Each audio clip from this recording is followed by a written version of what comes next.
বাড়িতে যদি সামান্য একটু চিংড়ি মাছ থাকে আর তুমি ভাবছো যে কি করব, ওটা কোন রান্নায় দেবো, তাহলে আমি বলবো এক্ষুনি মুসুর ডালটা ভিজিয়ে দাও। মুসুর ডাল ভিজিয়ে এই রকম ভাবে চিংড়ি মাছ দিয়ে বড়া করে আলু দিয়ে এরকম একটা সুন্দর তরকারি করো, গরম ভাতে পুরো জমে যাবে, দেখবে তোমার রান্নার পুরো একদম প্রেমে পড়ে যাবে সবাই।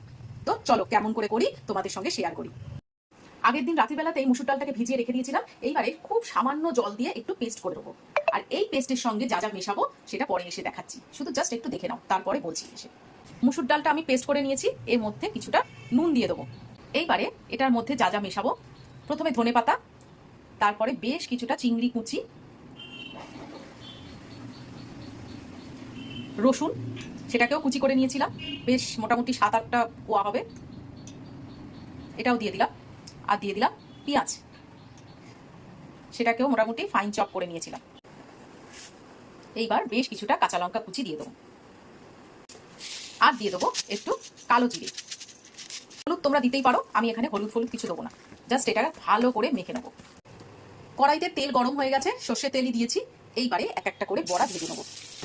আমি কিন্তু ডালটা একদম জল ছাড়াই পেস্ট করেছি, আসলে এত সুন্দরভাবে ভিজে গেছিল না যে জল লাগেনি।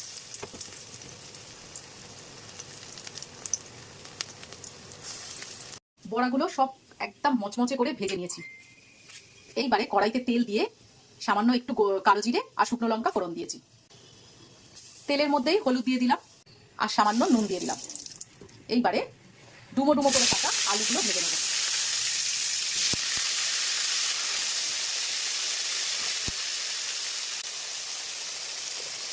ফ্লেমটাকে লো রেখে আমি চাপা দিয়ে দেবো। একটা পেস্ট করে নেবো। কি কি দিয়েছি এর মধ্যে একটু বলে নিই। শুকনো লঙ্কা দিয়েছি, কাঁচা লঙ্কা দিয়েছি, আদা দিইনি, শুধুমাত্র রসুন দিয়েছি, জিরে দিয়েছি, গোটা গরম মশলা দিয়েছি আর টমেটো দিয়েছি। এই দিয়ে আমি পেস্ট করে নেবো। আর চিংড়ি মাছের মাথাটা কিন্তু অবশ্যই দেবে। যে চিংড়ি মাছগুলো আমি বড়াতে দিয়েছিলাম তার মাথাগুলোই কেটে রেখে দিয়েছিলাম, এবং সেগুলো পেস্ট করে দিলে না দারুণ টেস্ট হয় এই রান্নাটা। আলুগুলো খুব ভালো করে ভাজা হয়ে গেছে, এইবারে আলুগুলোকে তুলে রাখবো। এইবারে তেলের মধ্যে আমি একটু চিনি দিয়ে দেবো। তেলের সঙ্গে চিনিটা মেল্ট হয়ে গেলে আমি পেঁয়াজ কুচি দিয়ে দেবো। একটা মাঝারি সাইজের পেঁয়াজ নিয়েছি এখানে।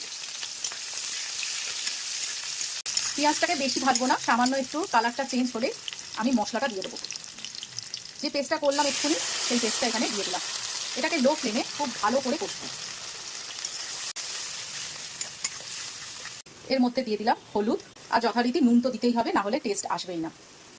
যে কোনো রান্নায় মশলা কিন্তু আমরা ঘুরিয়ে ফিরিয়ে একই জিনিস ব্যবহার করি। ওই আদা রসুন পেঁয়াজ টমেটো জিরে ধনে, আবার কোনো কোনো জায়গায় একটু পোস্ত বাদাম এইরকম করেই নানা রকম ভাবে মশলাটাকে ব্যবহার করি। কিন্তু এই যে চিংড়ি মাছের মাথাটা দেওয়া হয়েছে, এটাতেই রান্নাটা দ্বিগুণ দ্বিগুণ ভাবে টেস্ট হয়ে যাবে।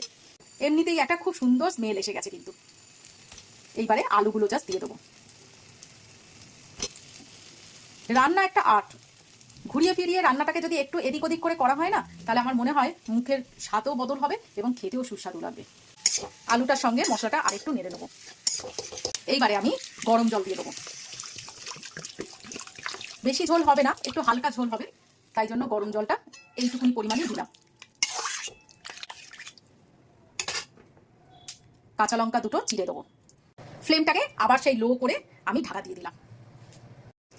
রান্নাটার একদম শেষ পর্যায়ে চলে এসেছি। এইবারে আমি বড়াগুলোকে দিয়ে দেবো।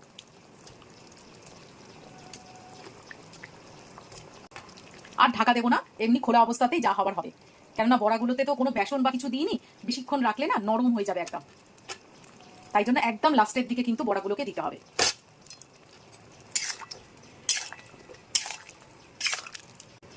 এইবার লাস্টে একটুখানি ঘি দেবো।